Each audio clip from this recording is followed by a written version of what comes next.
ოდესმე დაფიქრებულ ხართ, აი როგორ ხდება, რომ თქვენი ტელეფონი ან ლეპტოპი Wi-Fi-ს ასე წამებში თითქმის ჯადოსნურად უკავშირდება. ხომ ასეა, უბრალოდ ირჩევ ქსელს, შეგყავს პაროლი და უალა, უკვე ინტერნეტში ხარ. ხო და აი ამ სიმარტივის უკან დგას ერთი ძალიან მნიშვნელოვანი, მაგრამ ხშირად სრულიად შეუმჩნეველი სერვისი, რომ იცოდეთ, მის გარეშე ჩვენი ციფრული ცხოვრება ნამდვილი კოშმარი იქნებოდა. დღეს კი მოდით სწორედ ამ უჩინარ გმირს DHCP-ს ავხადოთ ფარდა. მოდით, ერთი წამით გადავინაცვლოთ ალტერნატიულ რეალობაში. აი წარმოიდგინეთ სამყარო, სადაც ყოველჯერზე, სახლში, სამსახურში თუ უბრალოდ კაფეში, ახალ ქსელთან დაკავშირებისას თქვენ თვითონ გიწევთ რაღაც გაუგებარი ციფრების და ქსელის პარამეტრების ხელით შეყვანა. ხომ წარმოგიდგენიათ რა ქაოსი იქნებოდა? საშინელება არა. იცით რაშია საქმე? თითოეულ მოწყობილობას, იქნება ეს ტელეფონი, კომპიუტერი თუ smart ტელევიზორი, ქსელში სასაუბროთ თავისი უნიკალური მისამართი ჭირდება. ხო და წარმოიდგინეთ, რომ ამ მისამართის ხელით შეყვანისას ერთი ციფრი მაინც შეგეშალათ. თქვათ ქვექსელის ნიღაბში ან კარიბჭაში. შედეგი სრული იზოლაცია. თქვენი მოწყობილობა ქსელს კი ხედავს, მაგრამ მასთან ლაპარაკი არ შეუძლია. აი სწორედ ამ საშინელი თავისკივლისგან გვიცავს DHCP. საბედნიეროდ ჩვენ ასეთ ქაოსში არ ვცხოვრობთ. ამ პრობლემის გადასაჭრელად არსებობს ერთი ძალიან ჭკვიანური ავტომატიზებული გამოსავალი.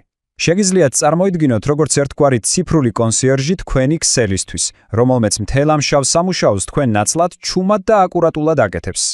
ხოდით, ახლა უფრო დეტალურად გავარკვიოთ. DHCP, ანუ Dynamic Host Configuration Protocol, ქართულად რომ თქვათ, დინამიური მასპინძლის კონფიგურაციის პროტოკოლია. ეს არის ქსელური სერვისი, რომელიც ავტომატურად არიგებს IP მისამართებს და სხვა საჭირო ქსელურ ინფორმაციას ქსელში ჩართულ ყველა მოწყობილობაზე. მარტივად რომ თქვათ, ზუსტად ის არის პასუხისგებელი იმაზე, რომ ყველამ თავისი სწორი მისამართი მიიღოს და ერთმანეთთან შეუფერხებლად შეძლოს კომუნიკაცია. მაშ როგორ ხდება ეს ჯადოქრობა სინამდვილეში? პროცესი შედგება 4 ძალიან სწრაფი ფაზისგან, რომელსაც პროფესიონალები DORAS პროცესს ეძახიან. მოდი წარმოვიდგინოთ, რომ ეს არის ძალიან სწრაფი და ეფექტური დიალოგი, ერთგვარი ხელის ჩამორთმევა თქვენს მოწყობილობასა და ქსელს შორის. ყველაფერი იწყება აღმოჩენით. ანუ, თქვენი მოწყობილობა ქსელში ჩართვისთანავე თითქოს სხვირის, ჰეი, აქ ვინმეა, IP მისამართი მჭირდება. DHCP სერვერს ესმის ეს და პასუხობს შეთავაზებით. აი, ეს მისამართი თავისუფალია, თუ გინდა, გამოიყენე. ამის შემდეგ თქვენი მოწყობილობა აგზავნის მოთხოვნას, კი, მომწონს, ვიღებ ამ მისამართს და ბოლოს სერვერი აგზავნის დადასტურებას. შესანიშნავია, ეს მისამართი დროებით შენია და იცით რა არის ყველაზე მაგალი? ეს 4 ნაბიჯი წამის მეასედებში ხდება. და ზუსტად ასე გამოიყურება ეს DHCP პროცესი რეალურ სამყაროში, ქსელის ანალიზატორის ეკრანზე. მარცხნივ პაკეტების სიაში თუ კარგად დააკვირდებით, გარკვევით დაინახავთ ამ 4 თანმიმდევრულ შეტყობინებას: Discover, Offer, Request და AKK. ქსელის ადმინისტრატორისთვის ეს იმის პირდაპირი ვიზუალური მტკიცებულება, რომ ყველაფერი მაგ კარგად ჩაიარა და მოწყობილობამ მისამართი წარმატებით მიიღო. რომელიმე ამ ნაბიჯთაგანი რომ აკლდეს, ეს უკვე პრობლემის პირველი და ყველაზე აშკარა ნიშანია. კარგი, ვნახეთ როგორ მუშაობს DHCP, მაგრამ რეალურად რატომ არის ეს ასეთი მნიშვნელოვანი? მოდით, ახლა იმ კონკრეტულ სარგებელზე ვისაუბროთ, რომელსაც ეს ავტომატიზაცია გვაძლევს ჩვენ და ქსელის ადმინისტრატორებს. DHCP-ის უპირატესობები მართლაც უზარმაზარია. ის არამხოლოდ დროს გვიზოგავს და ადამიანური შეცდებლებისგან გვიცავს, არამედ ძალიან ჭკვიანურად მართავს მისამართების მარაგს. დაფიქრით, როცა თქვენი ტელეფონით Wi-Fi ქსელიდან გადიხართ, მესი IP მისამართი ხო არ იკარგება? არა.